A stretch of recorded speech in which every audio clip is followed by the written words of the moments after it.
My sponsor Rock Bottom is currently running a special deal. Head on over to rockbottomcoins.com and use code Zirksee at checkout for a 30% off your order. The whole thing wobbin'.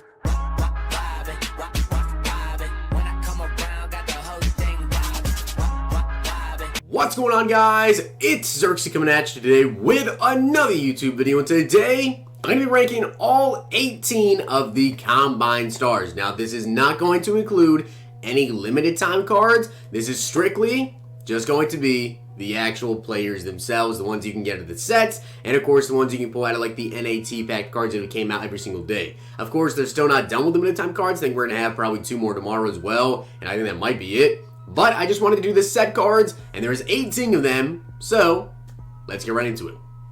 Now, before I get into it, I do have to say one thing. Obviously, all these cards are 97 overalls. They're very good, but I am going to be kind of picking at their stats to see which ones I think are more usable than others and which ones maybe there's even better options out there besides them in terms of already cards that are in the game. So first off, we have 97 overall Pat O'Donnell. Obviously, reason he's here, he's a punter. Not a lot of people use punters this year. 96 kick power with a 97 kick accuracy. Very good speed, very good acceleration, but I literally have 96 Brett Kern, and I don't think I've used him yet. Yeah, maybe I've used him once or twice. Honestly, like, how many punts do you see in the game? So to me, punter, really not that important. So next up is going to be Dustin Hopkins. We're getting the special teams players right out of the way. Dustin Hopkins, I mean, very good speed and excel if you want to run like a fake kick or something, and he's obviously one of the best kickers in the game, but again, a kicker. I feel like these other cards are probably a little bit more usable, and some games you might only kick extra points if you score enough touchdowns, so Dustin Hopkins. Next up is going to be Tommy Bohannon. Now, I really don't see a lot of people using fullbacks this year, but if you do use a fullback, he is definitely a pretty solid one when it comes to blocking, and I'll show you why. So as you guys can see, his run block, very, very good. Carry's good. Speed is okay at 84 and a 94 strength. I have 95 Kyle Juszczyk, who has better speed, better catching, and of course Franco Harris. So my big issue with this Tommy Bohannon card, and honestly, very, very weird that he has this, but you take a look here, he's got 96 truck. What do you guys think his break tackle would be? This man, Tommy Bohannon, as a fullback, right, his break tackle is only a 48. 48. That's not a mistype. That is a 48 break tackle. I would much rather use Franco Harris running the ball. You can see here Franco has a break tackle of 89. This man has a 48 break tackle. That's why Tommy's down here. Next up is going to be Garrett Bowles because, of course, he's a left tackle. And you guys see Jonathan Ogden powered up. Does look a little bit better in terms of the pass block, the strength, the awareness. Bowles does beat him in the run blocking, so he has 98 run block, 97 run block power, and a 98 run block finesse. Very solid. Speed-wise as well, he's got 77 speed, 86 acceleration. All these cards are going to be good, but in terms of an offensive lineman, I mean, it's an offensive lineman. And the same thing for Brian O'Neill. Now, as you guys can see, Brian O'Neill compared to my right tackle, which is actually Lane Johnson, which is why I put Brian O'Neill a little bit above, because I feel like this card is actually really, really good. I feel like all these cards are good, but Brian O'Neill is pretty dang solid, and you could honestly replace Lane Johnson with him. Of course, as a 96 versus 97 overall card, but run blocking, better. Pass block, the same or better, except for the pass block power. Awareness, 94, 91 strength, and an 83 speed with an 88 acceleration, and he has better agility than this Lane Johnson card. Next up is Keanu Neill. Now, personally, I just really wish this card was a little bit faster, and that's why I'm ranked down here, is just strictly off his speed. Now, if you use him as maybe an in-the-box safety or someone that covers the flats, I feel like he'd be perfect, and you don't have to worry about his speed too much because he's not going to be going deep. But as an overall, like, all-around safety, if you need him to get to the edge, stop a run, if you need him to be, you know, over the top, 92 speed, you might get burnt quite a bit. So 92 speed, 93 excel, 89 tackling. But besides that, the play rec, the pursuit, the zone, the hit power, it's all very, very good. He's only here strictly, basically, off his speed. Now next up is going to be the other safety, Justin Simmons. I think he's a little bit better than Keanu Neill just because he's a little bit faster. Obviously, for Deshaun Taylor, not a very fair comparison here.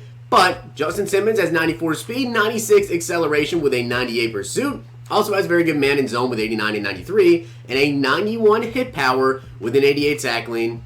Card looks pretty solid.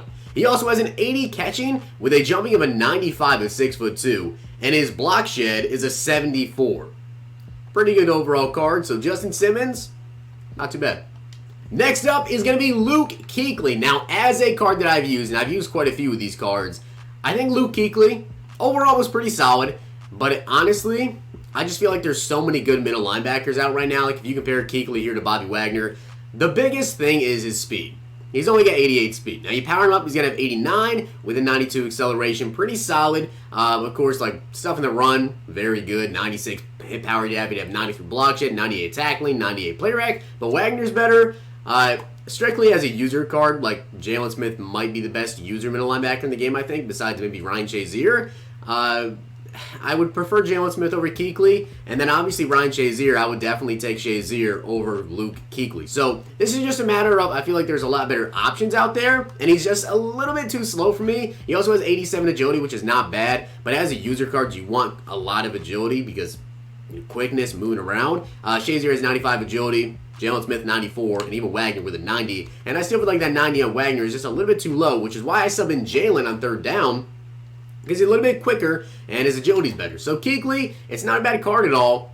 It's just a matter of I think he's a little bit too slow to be a good user card. Next up is Danielle Hunter. Now you guys see his stats compared to Khalil Mack. I honestly really like this card, and if you powered him up, he'd be really glitchy. Comparing him to Mack, the biggest difference is the strength. He would have minus 10 strength still when he's powered up, but he'd have the same speed, the same acceleration, 1 less tackling, 3 better play rec, 1 better block shed, and he'd have 99 finesse move with a 92 power move. This card is actually really, really good. Now, also, if you want to take a look down here at what Danielle Hunter's hit power is going to be, his hit power is an 88, which would be an 89. So overall, I think this is a very, very solid pass rusher. If you don't want to spend a ton of coins and get Khalil Mack, because obviously he has like that limited time Team of the Week card, Danielle Hunter, I believe, has a 92 Team of the Week or 91, 92 Team of the Week you have to pick up, but I believe that's the last upgrade before this one. Next up is the man whose card art was not correct for the first day, but Brandon Williams finally got his card art fixed, and honestly this card is really good. Now this, of course, is Damon Harrison fully powered up. Instead of having to spend all these coins to power up Damon Harrison, which you need like a Zero Chill Edition and everything else, you can easily pick up Brandon Williams and probably get the same amount of usage out of him. Speed-wise, they're both super slow. I don't think there's a big difference between 64 and 67 speed. Not much of a difference there. 1 more acceleration, 1 better strength, 2 less tackling, but the same play rec. Both have 98 block shed, and he's also got a little bit better power move at 94. So overall, I think Brandon Williams, for the price, probably the better card. Man's going for 466K. You have to pick up Team of the Year Damon Harrison. You have to pick up his Zero Chill Edition and some other upgrades. Brandon Williams has an 87 hit power as well. And then also like a heavyweight and his base layer, I think, for Damon Harrison. So a lot of coins put in that power up when you could just pick up this Brandon Williams with 98 block shed, put run stuff on him, and be at 99. Next up is Deshaun Jackson. Now, I gotta say, in my gameplay, this man was insane. He was an absolute beast. He was absolutely torching people, and his route running really shows with that 96 speed, of course, and acceleration of 95. If you had the right chems on him, of course, if you get Sprinter on him, if you get John Madden, he should get a power-up. I feel like he has to get a power-up soon. If you get Sprinter, John Madden, get out to 99 speed, with those catching stats, but go deep on him, get his deep route running up to 99, spec catch up to 99, or you can use a different chem and get like a catch and traffic up and stuff. I feel like this card is actually a really, really good wide receiver. And next is going to be Vernon Davis. Now, I'd say, again, I really like this card. And to be completely honest with you guys, like, he played insane in that gameplay. The Deshaun Jackson and Vernon Davis gameplay. Of course, they have gameplays with, like, I think almost all of the offensive skill position players and some defensive guys as well, if you guys haven't seen those videos. But Vernon Davis compared to Kittle, speed-wise, this is powered up George Kittle as well. You can power up Vernon Davis. You get him up to 93 speed, 88 strength, 98 catching, 97 catching traffic, with 95 spec catch. Already would be better route running. And the run block's just a little bit less. And this Vernon Davis was catching literally everything. Like, some of the catches he made, it might be because of catching traffic. He was making some catches I don't know if Kittle could. So, honestly, Vernon Davis is pretty good. Then we have Odell Beckham Jr. Now, I have to say, I think he's a little bit better than Deshaun Jackson was. You can see the speed here, 95 with a 95 jumping, 94 catch, 94 catch traffic. Of course, that spectacular catch is insane. With a 98 spec catch, you did have some pretty nice catches in there. My gameplay, 96 short route running, 95 medium, and a 95 deep. Now, I do have to say, he's only this low because I think that there are some really, really good receivers out right now, like Randy Moss, Jerry Rice, Julian Edelman. Of course, those are 99 overall cards. You can power up OBJ as well. And if you power him up, his stats are freaking insane. He also has 95 acceleration. And I think he plays very, very good. Honestly, I don't know what it is about this dude, but Christian McCaffrey is just a beast.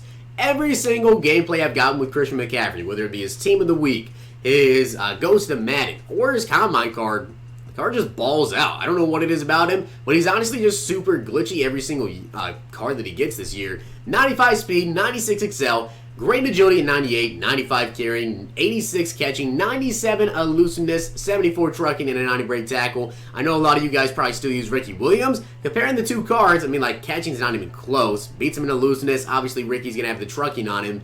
78 strength as well. And route running wise, this Christian McCaffrey is wild. Also has 98 spin, 97 juke move. This card is nuts. If you've used him, you know. His catching stats are way better. Route running stats, way better as well. Overall, this Christian McCaffrey card is a dual threat beast. So I personally know a lot of people that made the switch from Michael Vick to Marcus Mariota. I gotta say, I don't blame you. The gameplay played pretty good, and I think the card overall is still very, very good. Now, with the new limited time Donovan McNabb out, I think it brings down his value a little bit because that McNabb is just wild. But Mariota, 91 speed, 93 throw power, 96 short, 90 medium, 88 deep, 97 throw under pressure, 97 throw on the run, and a 94 play action. Just a little bit slower than Michael Vick with a 93 acceleration. And then, of course, when he's running the ball, he also has a 70 carry, which is better than Michael Vick. And then the spin and juke, 84 spin, 86 juke move. Yeah, that's a very good quarterback. And I have to say, Talon Smith, if you're looking for a 4-3 outside linebacker, Talon Smith is insane. He's got 90 speed, 91 excel, 95 tackle, 97 play rate with a 95 block shed. This is a coverage linebacker with 95 block shed. That's crazy. 82 catching. He's 6'3". He's got a 79 jump, which isn't the best, I'll say that. But his zone coverage is an 89. If you haven't powered up, that's right there 90. And then, of course, you're going to put lockdown on him. You know, it's like 93 zone coverage. Then, of course, you have like the right John Madden stats, even higher. And he's got a 92 hit power. If you're looking for a 4-3 outside linebacker, I 110% recommend Talon Smith. Next up is going to be Byron Jones, and I got to say Byron looks really, really good. I actually have this guy on my team, and I think anyone that has Byron can attest to this. I feel like Byron is very, very good. I feel like he's very underrated. This isn't the Cowboys bias showing. This is me being completely honest with you guys. He has made some great plays. If you've watched my gameplays, you guys know he has played super, super good. Once he gets a power-up, if he gets a power-up, it's going to be nasty. But he's got 95 speed, 97 acceleration, 98 agility, 99 jumping with a 95 zone, 93 man, and a 94 press, and also a 94 play rec. And I have him fully powered, or not powered up, but I have chems on him, and he's up to a 99 overall. Card is nuts. 74 catching as well. Tackling of a 74, very good tackling. Block shed is a 54, which isn't the best, but it's still okay. And a hit power of a 70. If you guys have used Byron Jones, you can probably attest to it. Byron Jones is crazy.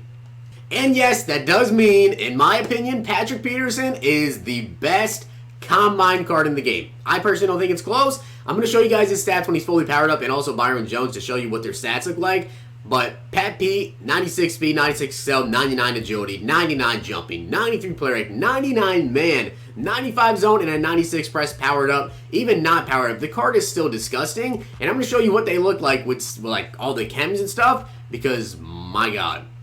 This card, Patrick Peterson, with Sprinter, Lockdown, and some John Madden chems, is literally like a golden ticket. 99 speed, 97 excel, 99 jumping, agility, man, zone, with a 96 press and a 96 play rec.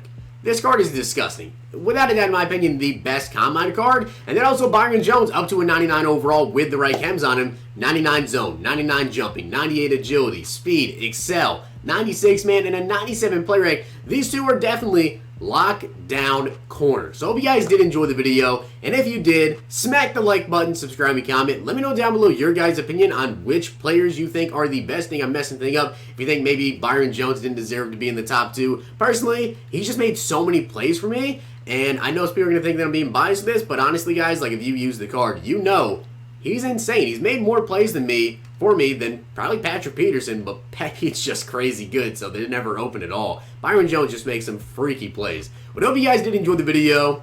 I'll see you guys next time.